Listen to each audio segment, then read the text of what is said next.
give it. It's all one power, can't you see? It's the power of the love in you and me. We speak so many languages, different clothing, different colors, different names. But different is only dangerous when we forget that in the heart we're all the same. We'll remember once we close our eyes to see that such distances were never meant to be. Call it God, call it Spirit or Jesus or Lord, call it Buddha, Baha'u'llah, Hashem or Heaven's Door. It's Mohammed, it's your mind, it's your soul, or it's your sign. It's the universe, it's music, Mother Earth or Father Time. But whatever name you give it, it's all one power, can't you see? Whatever name you give it, it's the very air we breathe. It's the power of the love in you and me. One power, yeah. One power, so the hour. It's the moment of creation. It's an everlasting peace, freedom of forgiveness, the sweetness of release. It's the joy of inspiration. It's the sunshine on your face. It's the birthright of all nations. It's the boundlessness of space. It's the beauty of a baby, the serenity of sleep. It's the anger we abandon, for it's love that's most deep. It's one power.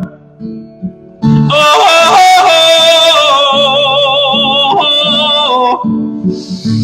what we are is one.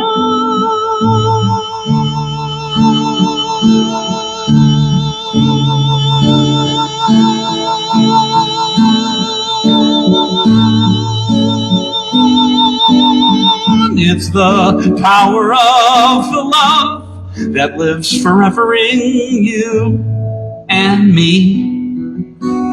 It's the power of the love in you and me.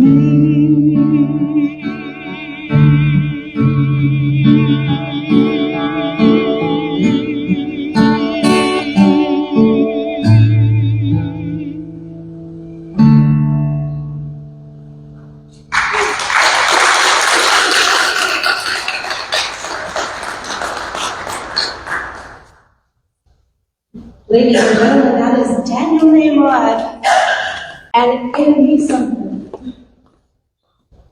Now, I tried to keep things short because I want to get him all the floor he wants. So, the inspirational readings of our group. And I have to find it because I put it in here in the wrong order. So, our first inspirational reading is from Psalm 25, it's verse 15. My eyes are ever toward the Lord, for he will release my feet out of the net. Second inspirational reading is from The Science of Mind by Ernest Holmes on page 540. Subtle essence of spirit within me, flowing through me, elixir of life in my veins, purifying me with thy marvelous life. I let thy spirit cleanse me from all false thought and idea. I let thy life flow through me in a complete and perfect whole. I feel the presence of spirit within me. And our third inspirational reading is from Talks on Truth by Charles Fillmore on page 52. Many people say that they cannot see love in others who are not so manifesting, that they themselves do not feel loving and therefore cannot exercise love. But this development of one's own love center will make one see it just as the eye sees the light. May you be blessed with a clearer understanding of these words.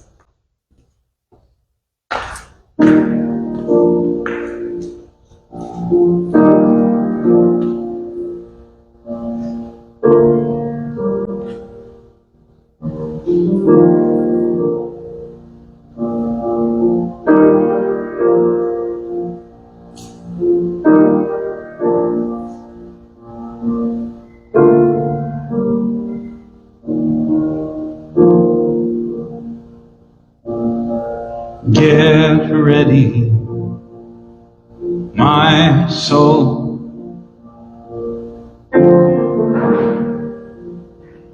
I'm diving in. Get ready, my soul.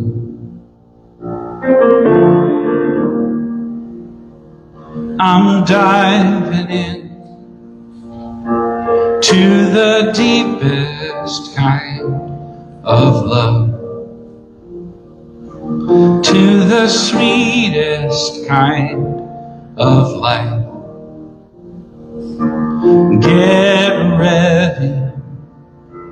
Get ready, my soul.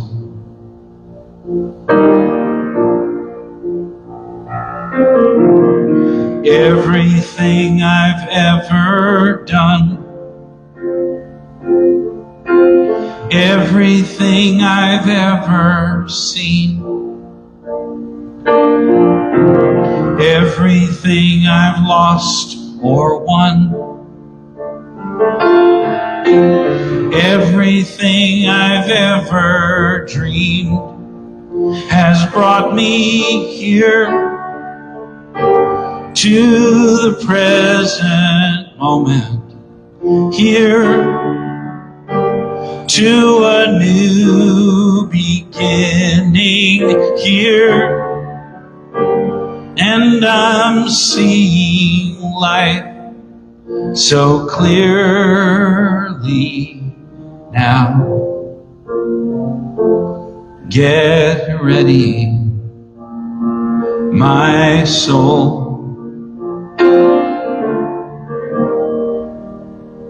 I'm diving in. You want to sing with me? Get ready, my soul. I'm diving in.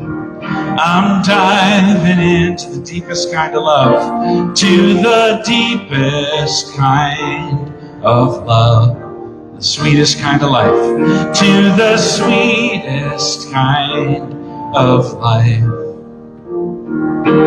Get ready, my soul. 'Cause here I go, deeper, deeper, deeper than I've ever been before. Here I go, closer, closer, closer to my sacred source. And here I go,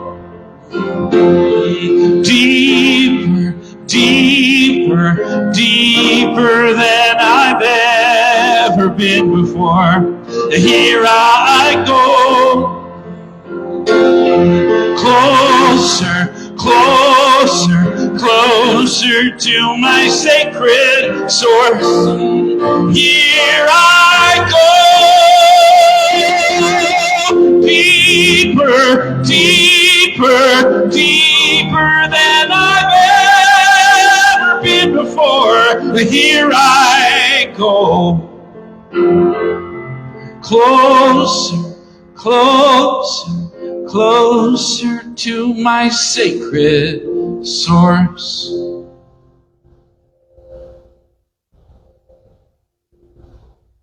We're going to get ready for meditation now. Take a couple of deep breaths. Settle into your seat. Close your eyes if you like.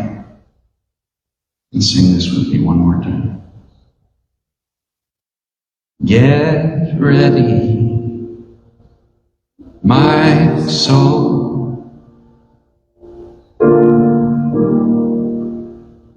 I'm diving in. Get ready, my soul. Diving in. I'm diving in. Deepest kind of love. To the deepest kind of love. The sweetest kind of life. To the sweetest kind of life. Get ready, my soul.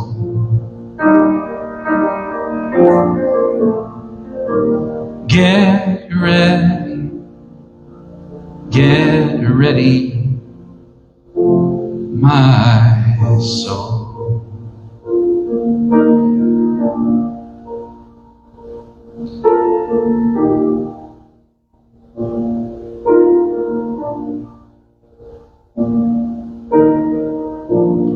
Do you ever notice how you could be with someone but not actually with them? I think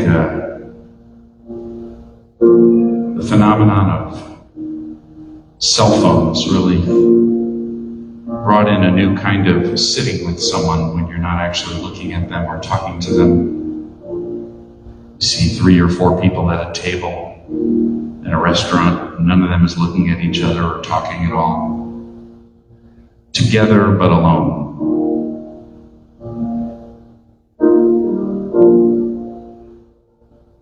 I sometimes feel the same way in an airport,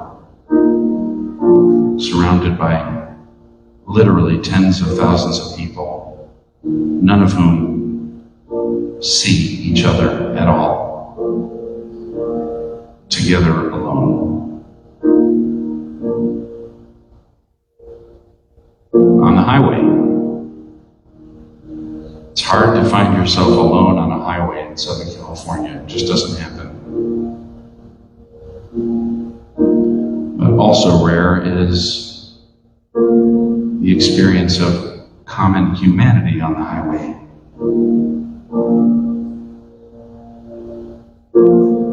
Usually it's a car in your way, a car too close to your bumper, a car signaling to get into your lane. Hard to feel the humanity, the common humanity. How often are we, in fact, in our own bubbles, in our own heads, in our own needs, in our own wants, in our own pain, in our own grief, in our own hurry,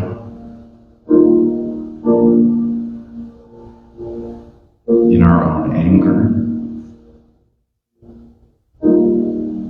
Too much of all of the above, even to make eye contact with a stranger, much less see her or his humanity.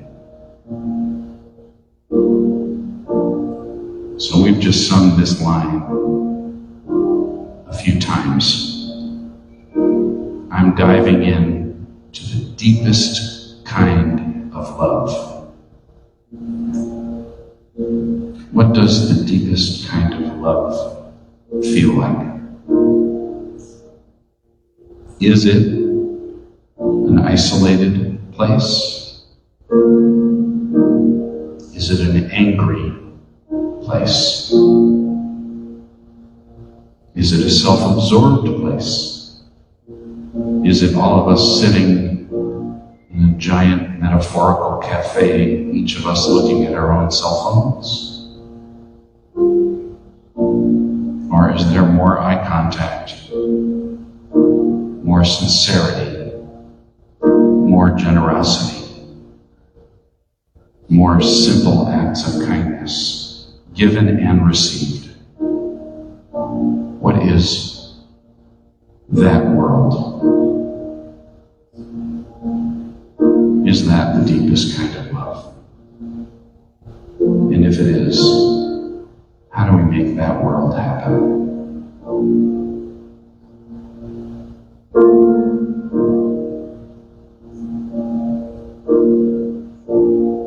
I invite you to think of a place right now, or a person, or a situation where you might, just might, consider making a little more eye contact, seeing a little more of yourself in the situation, in the other, in the object of your frustration or hurt. There is a deepest kind of love there, waiting. It's there. I don't believe it either sometimes.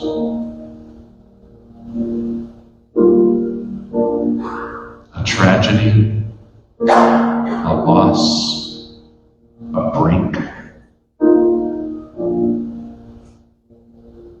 Sometimes these things are waiting to feel less feared and less separated, and less held at arm's length, less alone. There is a deeper kind of love available.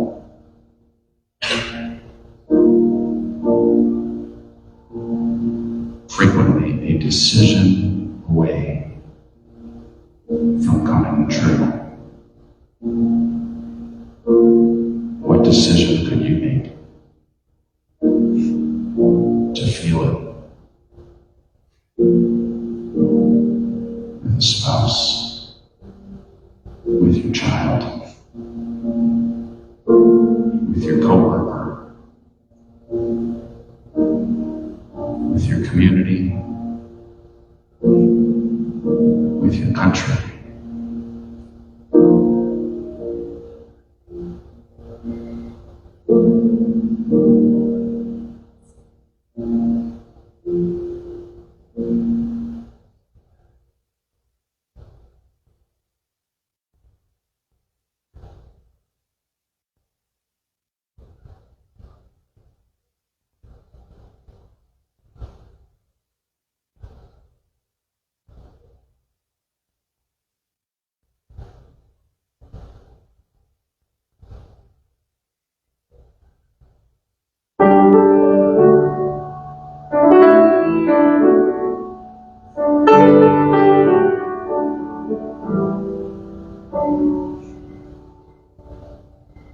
Don't get me wrong, I'm grateful to see.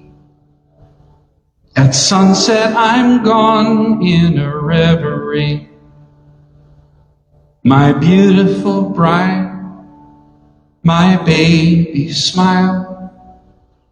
A country road rolling on for miles.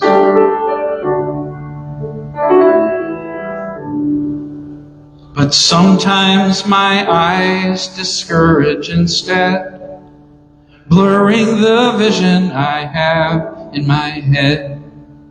A dream I'm after fades further from view, till only the obstacles look true.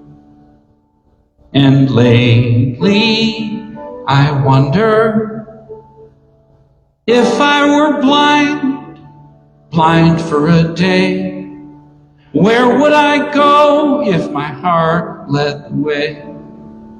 Would I see more than the doors that have closed in my face?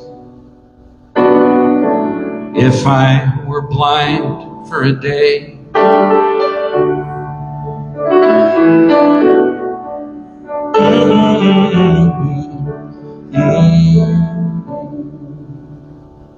there's a girl in high school with a heart of gold. Smart as a whip, she's brave, she's bold. But when she looks in the mirror, all she can see is heavy and ugly and unworthy. And I can't help but wonder if she were blind just for a day, would she still be cruel to herself that way? Or maybe she'd see there's nothing she needs to change if she were blind for a day.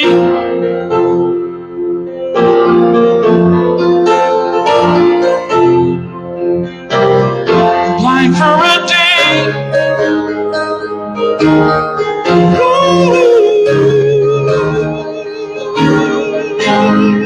How do our eyes deceive us? Where does our vision fail?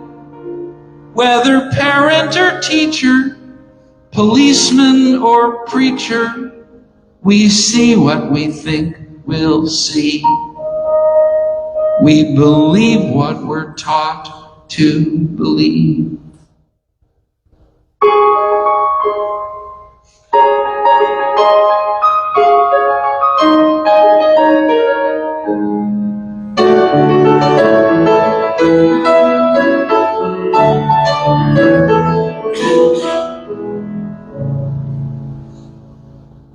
World on fire, world afraid.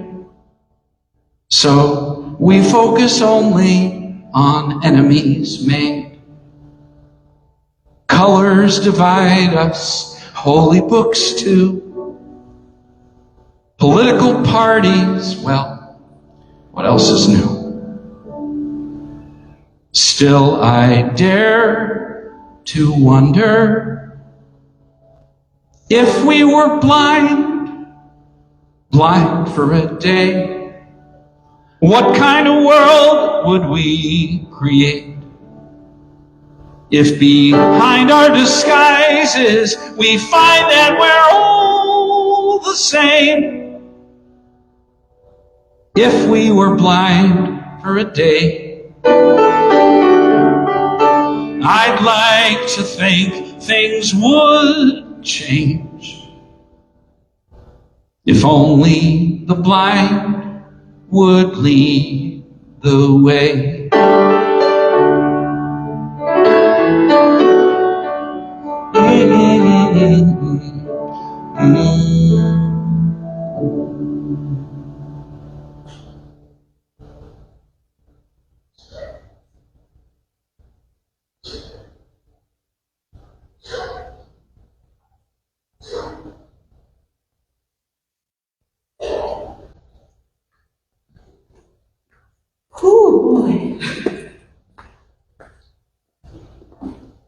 Wow, right? Did anyone else cry? Because I was leaking up there. Thank you, Daniel. Wow. I'm not usually up here for this part, but I wanted to give everybody a break since I didn't have to do all the things. So what I did, because we want you to not leave there just yet, I printed out all the announcements. They're in your program, so I don't have to talk much. So what's going to happen is this. You're going to look at your handy-dandy little program so that you know when karaoke night is, which is Friday, and priorities. Those are important. So karaoke night is Friday at 7. There is no science in my class today because we have so many other things going on, including a baptism and board meeting. Yeah, I'll just have the guy with the clicker scroll through the announcements on the screen while Daniel gives us one more song before we go into our talk. Let me get out of your way. You're not in my way.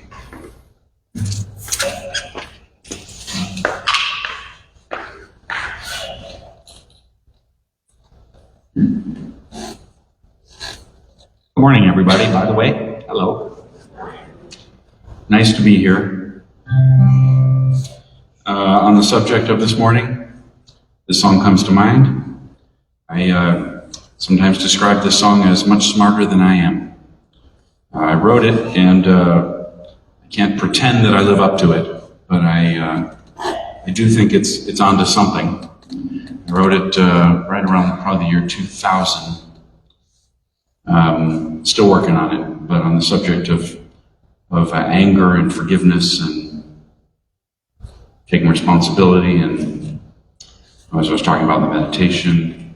So here we go. A song from a little while ago, maybe overlaid to it.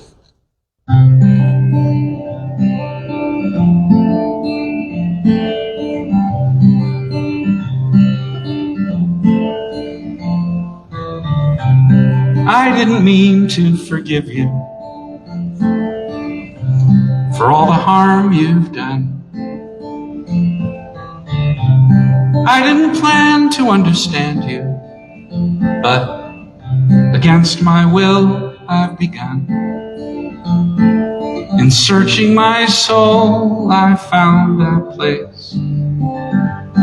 Now there's no mistaking this calmer space. I never counted my blessings. I only saw where you failed. Blinded myself to the lessons you taught in so much detail. Well, time has a way of clearing sight, like slowly someone turned on a light. I'm adding years to my life, years to my life, by saying goodbye to my anger. I've frozen years of my life, holding so much cold inside. Now, finally I find I have cried the ice away.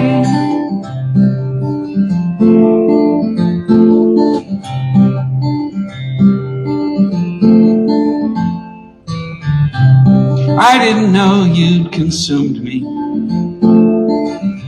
I couldn't see what I'd become.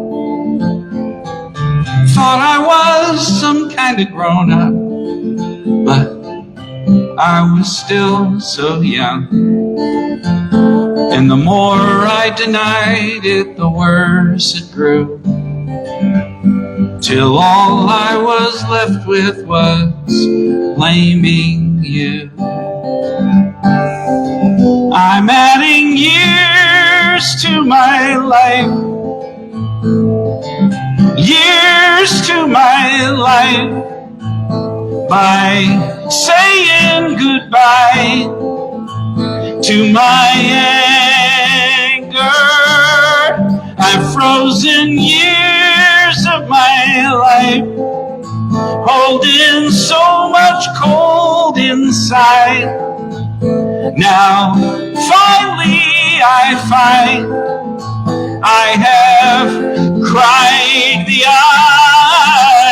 ice away. Years to my life, years to my life, by saying goodbye to my anger. I've frozen years of my life, holding so much cold inside. Now, finally I find I have cried the ice away.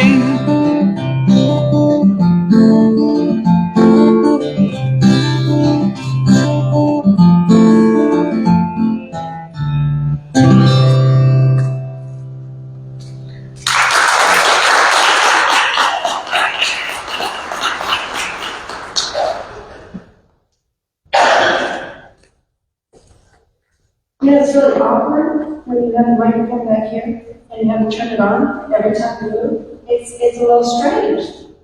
Daniel, thank you from the bottom of my heart.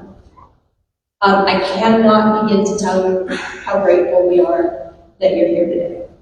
I mean, truly, you are such a wonderful gift, am I right?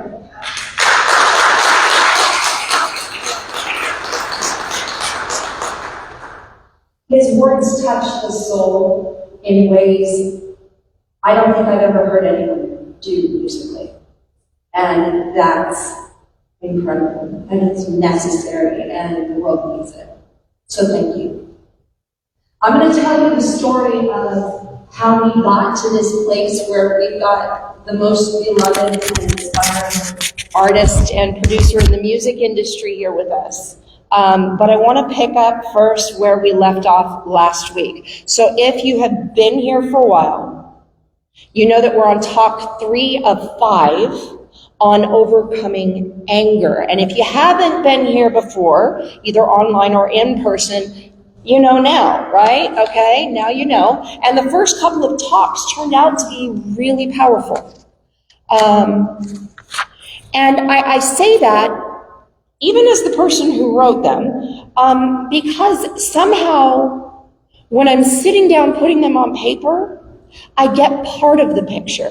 But when I speak the words, I get more clarity. And then when we come together at the Wednesday night service where we pull everything apart, I get even more clarity as I see it in the perspectives of each of your lives as we ask questions and find answers in each other. So they were powerful for me as well. All of them are generally. So we started by looking at the core teachings of A Course in Miracles. Yeah, Jerry, I went there. I'm going to Course in Miracles all the time now. You didn't think I'd get there, huh? Now, this core teaching of the Course in Miracles is also the core teaching of Jesus throughout the New Testament. And it's also the core teaching of Charles Fillmore and Ernest Holmes. Remember what I shared last week from The Science of Mind on page 334. He said, the mystics have taught that there is but one ultimate reality, and that this ultimate reality is here, now, if we could but see it. The great mystics have been illumined. They have seen through the veil of matter and perceived the spiritual universe. Everywhere that there's been people on earth, there have been people throughout the ages who just knew this truth I'm going to share. And what is it? The truth that they've all known and taught is that the only thing that matters, the only thing that's real, is love. And that love is the very essence of our oneness with all that is. That love is the guiding principle behind everything. And there's a second part of that truth about love, and that can be a lot harder to come to terms with. It's that every time that we think that we're separate from or in opposition to anything, whether it's a person or an event or anything else, every time that we think that we're unconnected, we're immediately coming from a place of fear.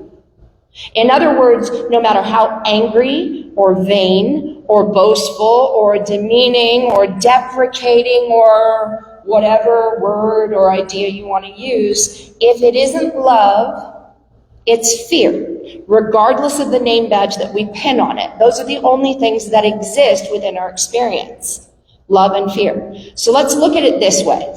It is a fact that we are always part of the oneness of all that is, okay? But when I say that it's a fact, I am speaking quantifiably.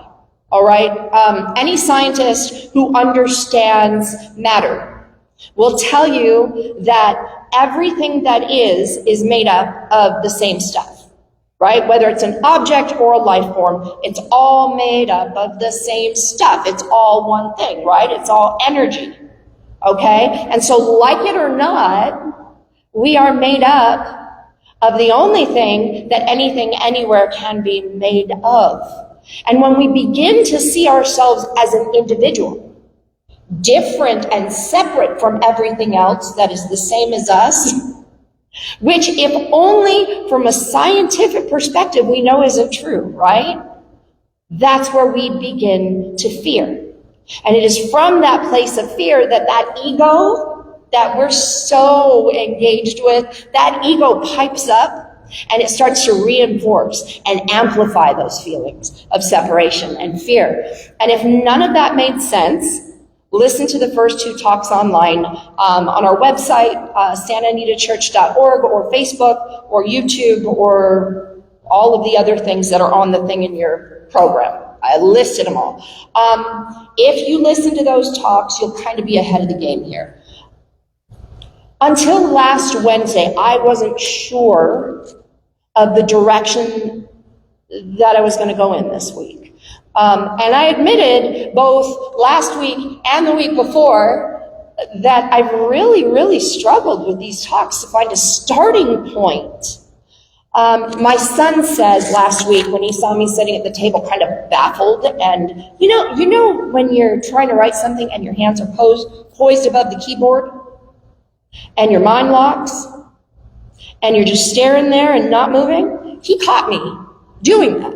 And he said, "What you doing?" I said, "Not writing." And he said, "Why?" And I explained that I was struggling. I was really struggling to figure out how to get that ball rolling. And he said, "Well, that's because you don't get angry." And that makes sense. And he's mostly right. Notice I said mostly there, okay? So I made the same admission of cluelessness last Wednesday, and I asked the group who came to the service what they thought I should do. And the overall response was that I should explain how I got to this point where I don't really get angry, right? This place of peace. But before I do that, I have to come clean, okay? I have to admit that I was very tempted to passionately cuss out my printer last night, using all the great many words that I have in my mind in several languages. I was tempted. It ran out of magenta toner, just the magenta, right? And it literally started screaming at me, like really loud. They really make those error sounds as annoying and grating and loud as they can, right? So that first time I jumped and I went, "Oh no, what's happening?" So I went over and I found out what the problem was, and I had a new cartridge and I put it in. And that should have been fine, but the immediate screaming alert went right back off again, and I jumped again, and it said incompatible. This is the same cartridge that I bought 3 months ago, right? Okay, so I said, this is compatible. Why are we not getting along here? This is absolutely compatible. And I said, you know what? It's identical to the empty one I just took out of you. It is absolutely compatible. The thing is not giving me anything. So I'm talking with it, and I put it back in, and I closed the thing, and it screamed again, and it said no at the top of its little electronic lungs.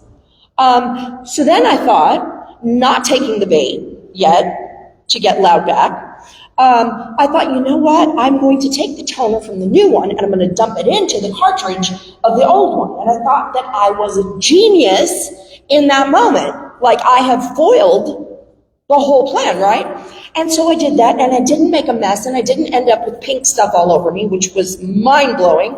And I put it in there, and it said it was not going to work, and I had to replace the cartridge. So I went on to Google. I went spelunking, and it turns out that there's a chip in the base of those printer cartridges, a little computer chip, and every time that you print documents, that chip keeps track of it. So if I put the toner in the old cartridge the old cartridge told the printer it was empty. So I went and I found a little screwdriver, right? Found a little screwdriver. I unscrewed the new cartridge and I unscrewed the old cartridge and I took the chips out and I swapped them and I'm like, I am brilliant. I have solved this problem. And that is where the problem got worse. I put it in and it still said incompatible. And I started speaking very loudly to the printer. And I said, I'm not even using magenta.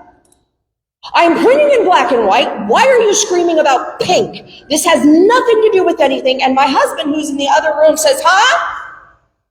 And I said, nothing. I'm talking to the printer. And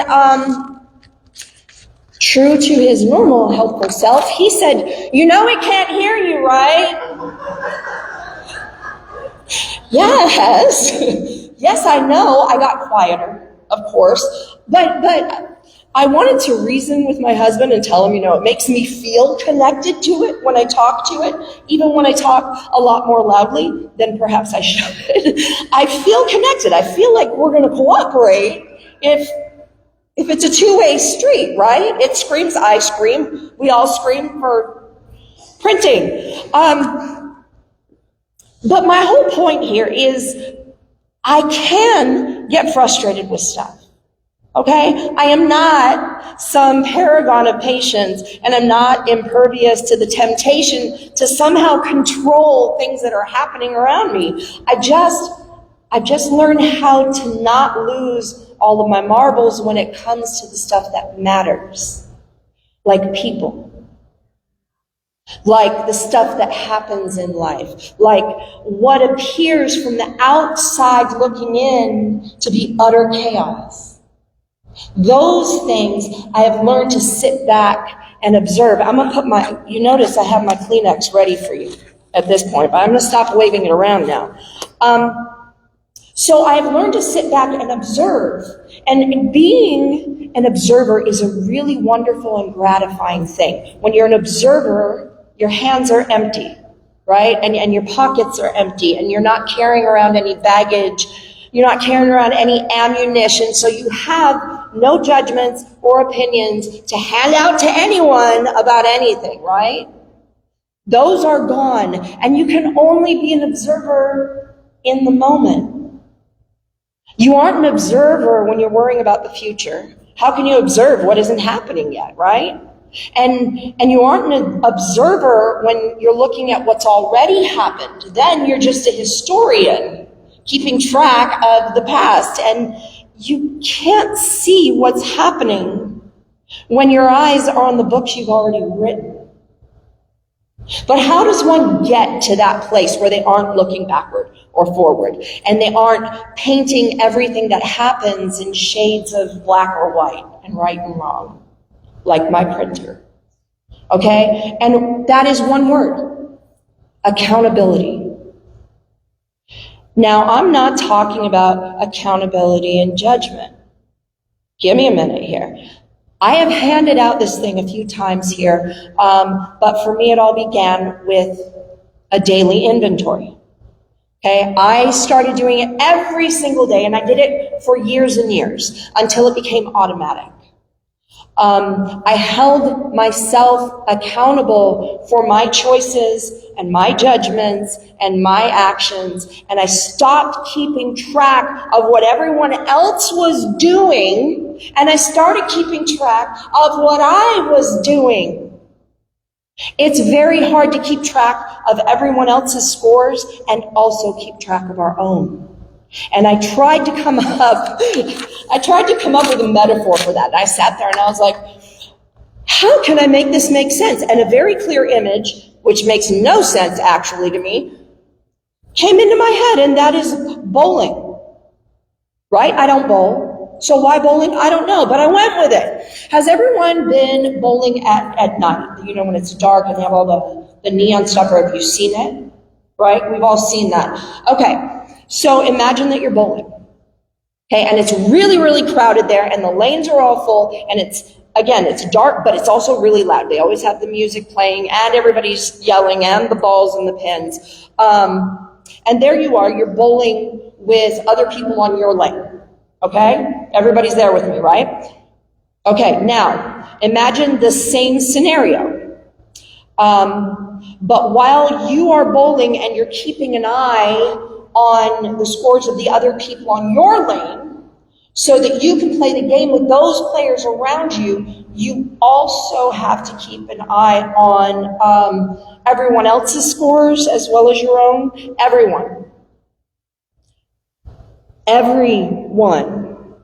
All 200-300 people in the bowling alley. You have to keep track of all of the scores, okay? That doesn't sound doable, right? How are you going to play your game and keep track of all those scores? The fact is, you have a choice in that moment. You can either play the game and try to get the best score that you can and have a good time, or you can stop playing and watch everybody else play. And if you stand back to watch everybody else playing in that crowded and dark and noisy bowling alley, you can't really get a feel for what's actually happening between those people on each lane. Right? So expand that idea. Imagine that not only do you have to keep track of the scores and the assumed motivations and possible strategies of those in your immediate circle, but you've got to do that in this impossibly humongous bowling alley filled with people all over the world. Can we keep track of all of those things that everyone else is doing in the world? Probably not. It seems impossible, right? But really, that's what we're doing every day, right? We're keeping track of everything that's going on all around us, here and way over there, both in our immediate circle and globally. And we're keeping track of who's responsible for what in each situation, and then deciding who's right and who's wrong. And then we think that we have to share our opinion with everybody else, right? And if they don't agree, we talk at them until they either agree and they're on team ego with you, right? Or they're the opposition. And suddenly you're in the midst of a fight. But let's look at what's actually happening there.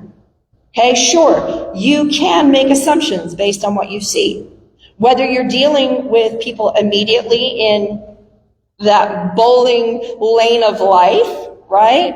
Or you're looking at stuff on the other end of the global bowling alley that you're not directly involved in.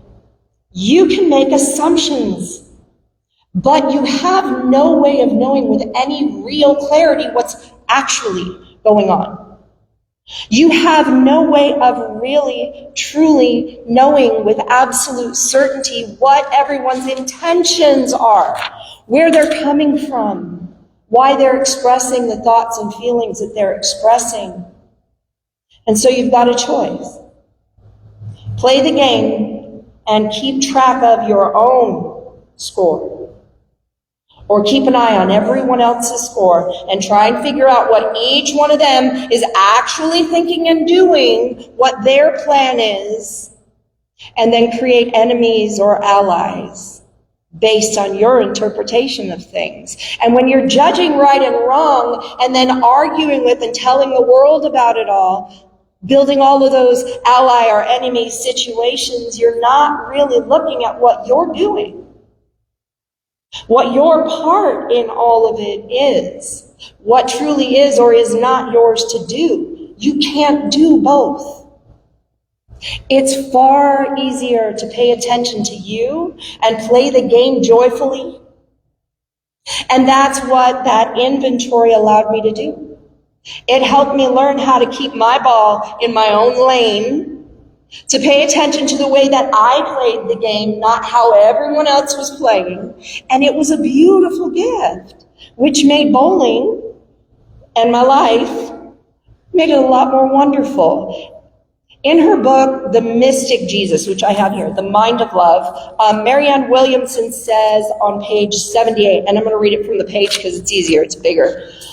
She says, the ego will use anything from your past or your present to convince you and the world, convince you that the world, see, it's bigger and I still can't read it, to convince you that the world is a dangerous place and that everyone, including you, isn't good enough. Thinking such things, we shrivel. We become defensive rather than open-hearted, critical rather than forgiving, always seeing a reason to blame rather than bless, inventing sometimes the cleverest ways to cast others from our heart. For too many, the human condition is a mental nightmare, and like any nightmare, it feels very real while we're in it. Yet the only way to escape is to awaken. The enlightened masters of the world are called the awakened ones for that reason. They've awakened from the illusions that dominate the world. The purpose of our lives is to heal from the wounds of living in the world and to help others heal as well. Jesus is in your mind to remind you you're more than good enough. To remind you he's with you and to remind you that miracles are your natural inheritance. Your mistakes have no power to uncreate what God created. The ego is both that which sets us up to do the wrong thing and that which punishes us savagely for having done so. God is not that which sends us to hell, she says, but that which delivers us from it. He desires to correct our mistakes, not punish us for them. Another way to live means another way to be. Another way to be means another way to think, and another way to think becomes a different way to act, and a different way of acting then creates a different life. We can give birth to a better version of ourselves. We are healed of the wounds that belong to a self with which we no longer identify. As with everything else, practice makes perfect. In your programs is a slip of paper, and it's titled Tools for Transformation, and it really does offer those tools, so I encourage you to use them. There's a simple morning prayer, and I didn't bring it with me, I probably should have. So there's a simple morning prayer, which is very powerful, and it just says, you ask Spirit, where would you have me go? What would you have me do? What would you have me say and to whom? And then you listen for the answers to those questions as the day unfolds and trust that you're being guided the right way. And then there's the evening reflection, which is a type of inventory. It's similar to the one that I did, but it's one which challenges you to identify not only the areas of your day where you were maybe trying to not bowl in your own lane, but it also helps you to see where you were fully present as the impartial and trusting observer. And I did kind of tweak it. I added my own stuff. And it makes you see miracles and beauty in each day. Just remember, as you're keeping track of you, that you remember that you're beloved and you're amazing and you're learning. That's all. You're not right or wrong for what you're doing. You're just learning to see things differently. Okay? And I will tell you that I messed up on one of them, and I should have added another step. So if you want to pencil it in, I was busy adding my own stuff to her list. And I left out one of her steps. It's a good one. It says, what was the part I played in whatever problem plagued me? What was the part I played in the problem that was taking up space in my mind today? That's huge, right? And we're all here in this church today because we believe that there's something greater behind everything, right? We all believe that there's something guiding all of this, and we can call that Spirit or God or Jesus or Jehovah or Allah or the Great Spirit or any other name. Regardless of what we call it, it's that power behind all that is, right? And it is my job to plead its case, I guess you could say, right? That's my job up here. So A couple of weeks ago, well, maybe it was it was 2 weeks ago, Phil Zeroni, who facilitates the Course in Miracles on Tuesday nights, he stayed after, and everybody had gone, and he said, I read the book, and we all try to figure out how this God thing works, but you just know. How do you do that? How do you not question? And I told him I know because I observe. I pay attention. And when I observe without judgment, without action, choosing to just move as love, I see the divine pattern behind it all. And I don't often get to show you hard examples of what I mean when I talk about the reason that I trust. But recently I've been given 2 verifiable, unquestionable examples to share with you.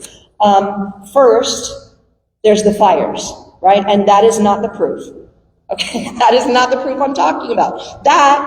It was big and it was scary, and we're all going to need each other for a really long time so that we can all heal and regrow, right? And we're doing that.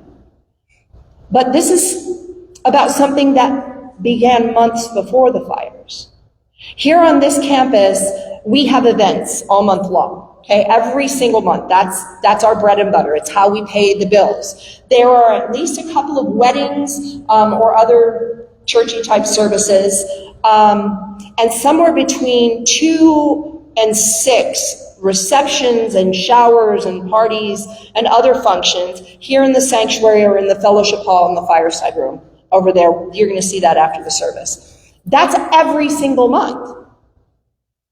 And these things are booked sometimes 2-3 years in advance. So our calendar is always busy. And that's not only consistent, but it's been increasing with each passing month for the last several, until January 4th. Okay, that was our last reception.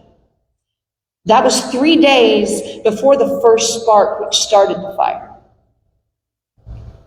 And the calendar up until 2 weeks ago was clear until May 17th. Not a function. That's 4 months with literally nothing on the calendar. That's a huge anomaly when you look at what happens on this campus. If you compare that against any other 4-month period of the year, it is a major break from the norm. And why is that significant? It is significant because if we had noticed that big gaping hole in our calendar, and if we had frantically worked to make sure that we had stuff scheduled so that money would be rolling in, if we worried about the bills, if we had reacted in fear or gotten angry and tried to find reasons to blame for people not booking things, and then fought to fill those empty places until we booked stuff, we wouldn't have had the space available for High Point Academy to hold their classes while their campus recovers from the fire. Those kids and their teachers wouldn't have had anywhere to go. But our campus, our miraculously empty calendar, and the vision of our head in school, Tim Spurrier, gave them a temporary home, someplace stable. And I've already told some of you about that. I've already shown you the calendar, I've shown the hard evidence. But what you don't know is that we just learned that High Point's campus is almost ready for them. And the day that we learned that they're getting ready to go back to their old campus soon, people started booking events. So the calendar that was empty is filling up. So clearly something behind it all knew that there would be a need for those kids from High Point. And it made sure that we'd be able to fill that need. And it cleared the way only a few days before they needed it. And that's compelling evidence, right? That's pretty compelling. But would you believe me if I told you that that divine thing behind it all had a plan about all this stuff we've been going through? And I can trace it all the way back to October. Would you believe that? Because I can. In October, this past year, I went to the Anton Conference. That's the affiliated New Thought Network at Unity Village in Missouri, and it was incredible. And that is where I first met Daniel.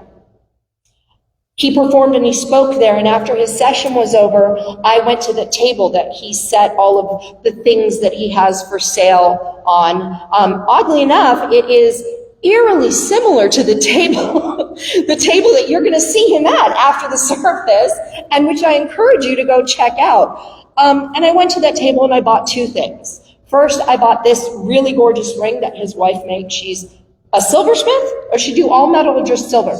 Silversmith, and this is a fidget ring. This is for people like me who struggle to focus.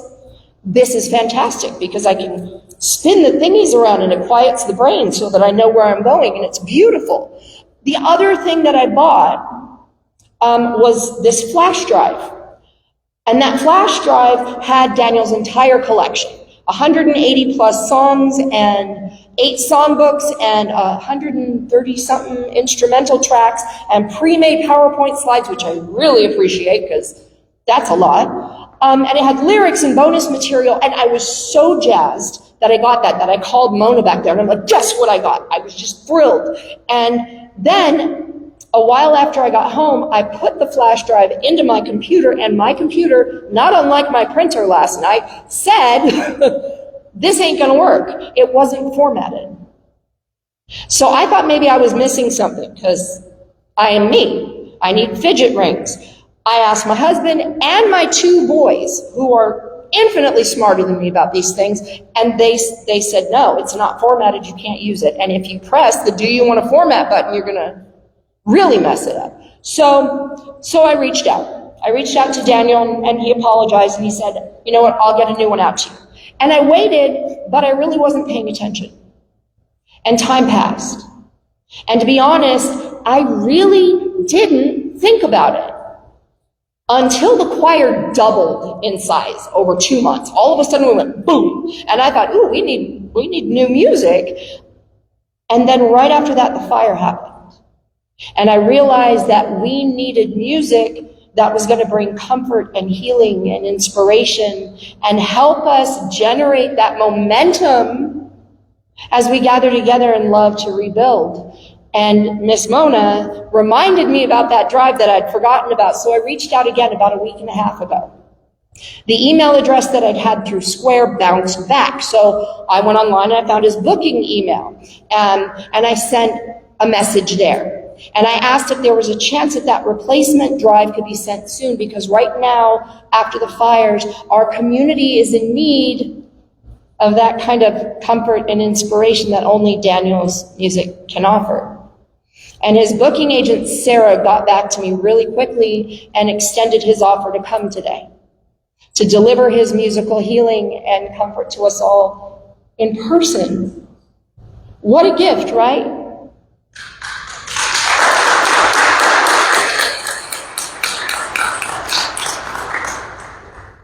We could have kept score. We could have kept score of all the empty calendar dates and of the unformatted drive, and we could have nagged and forced and blamed. And what would we have to show for it?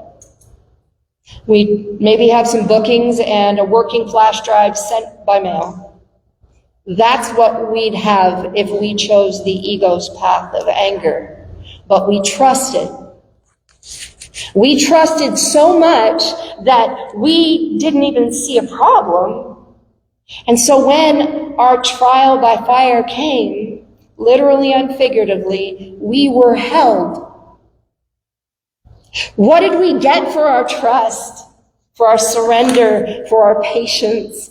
We got a campus full of beautiful new kids and all the joy that they bring. And we got this man, the legend himself, Daniel Nahmod, right here in our sanctuary. Folks, anger is a choice. And I can't tell you what to choose from moment to moment in your lives. But I can tell you that I will choose to trust the great I am behind this all. Every time. Except maybe where there's a printer involved. But I hope that you will join me in that trust. I hope that together we can continue to prove that there is a great love behind it all. Thank you.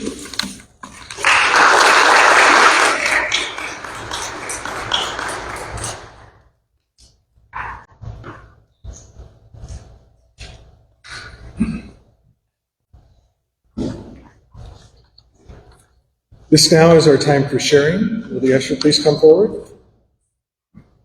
Through our gifts, selflessly given, we enter into the great flow of universal abundance and plenty. And according to our gifts, we are blessed and kind. Please take your offering in your hands and repeat our affirmation twice with me. And hopefully the slide changed because I can't see it from back here. God, you are the source of all my good. With love and gratitude, I give my gifts back to you. God, you are the source of all my good. With love and gratitude, I give my gifts back to you.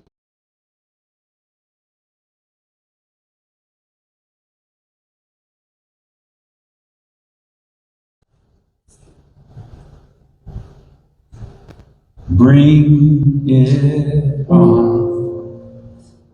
Everything new, everything different, everything true.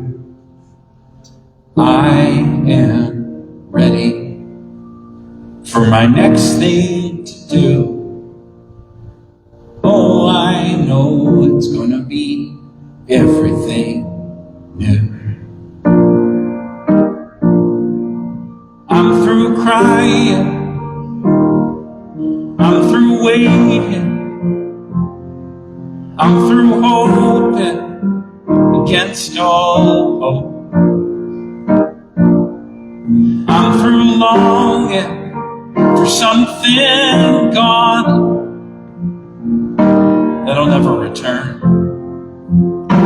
I think I finally learned to bring it on.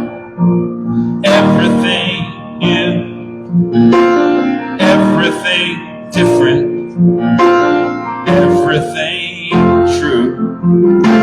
I am ready for my next thing to do. Oh, I know it's gonna be everything new. I'm through grieving, I'm through dreaming that the life I have is ever coming back. No more wishing on someone else's star that'll never be mine. I think it's time to bring it on.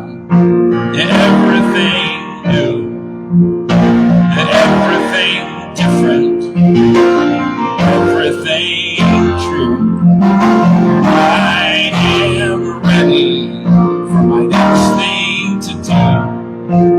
Oh, I know it's gonna be everything new. And I've survived many times before.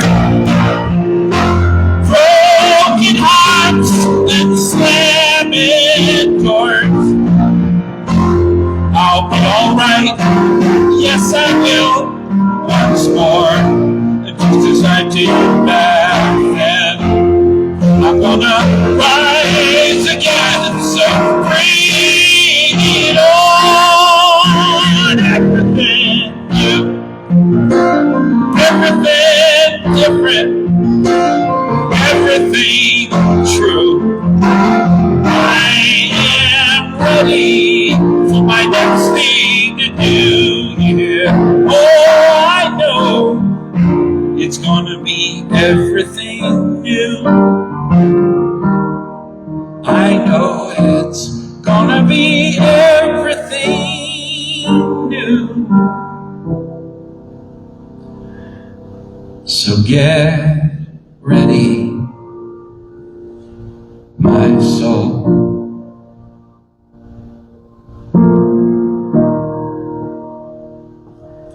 driving in. Get ready, my soul. Diving in. I'm diving into the deepest kind of love, to the deepest kind of love, the sweetest kind of life, to the sweetest kind of life.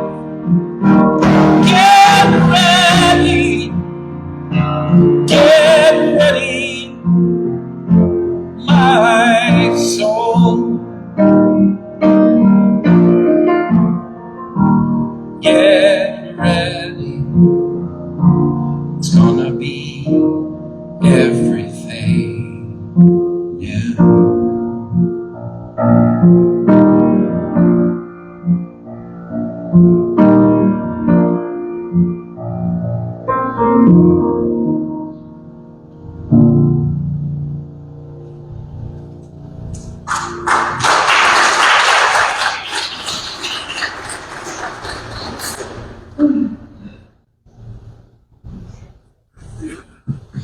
In this moment,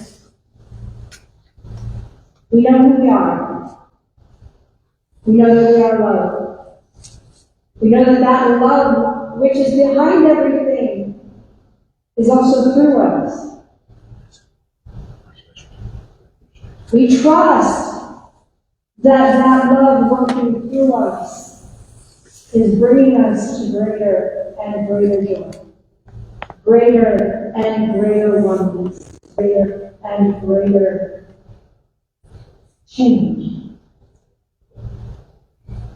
When we put gifts in a basket, we're demonstrating our trust. It's not about the numbers, it's about the trust. We're saying, universe, I trust you. I know you've got me. And because I know that I've got you, I'm going to work in the world as you. And today we make that commitment. With all of our hearts and our souls and our minds, we commit to being only one. We commit to seeing only one. We commit to being the great listener and the loving hands. We commit to being the one together. And we say so readily. So it is. Amen.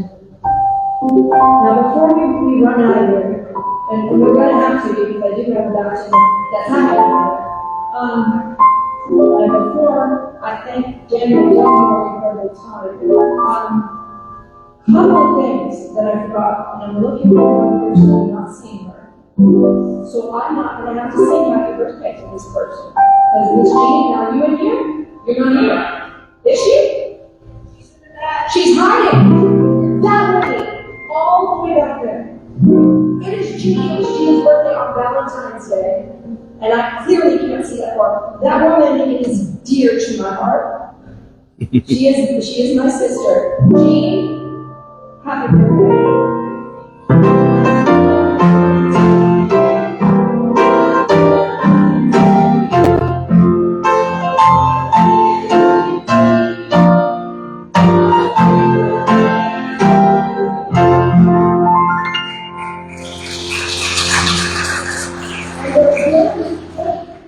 On the patio. So that is happening, and that's important, right? Another very important thing, if you are new, if you've not been here before, can you just raise your hand and we'll see our usher in the back of the gift for you. We just have some information, and I think that she will get the packet. Are you so cute? They used to be cute little kids. I know the men, I cannot guarantee cute any longer. Is there anything else that's far? Oh, yeah. And now I'm not sure I knew. I was waiting for the wrap up. Daniel, again, I think he recognized. He said, gosh, my eyes are just. And it's such a cloud. I mean, how am I not seeing? Daniel, thank you. My heart is gone. Wow, right? Let's perform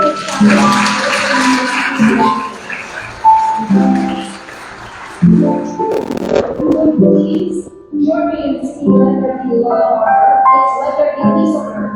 There's change uptown. There's peace. Let's go.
This incredible morning, ready for all the new things. Let us know that the love of God is around us. The love of God holds us. The power of God protects us, and the presence of God watches over us. Wherever we are, God is, and we're all His God.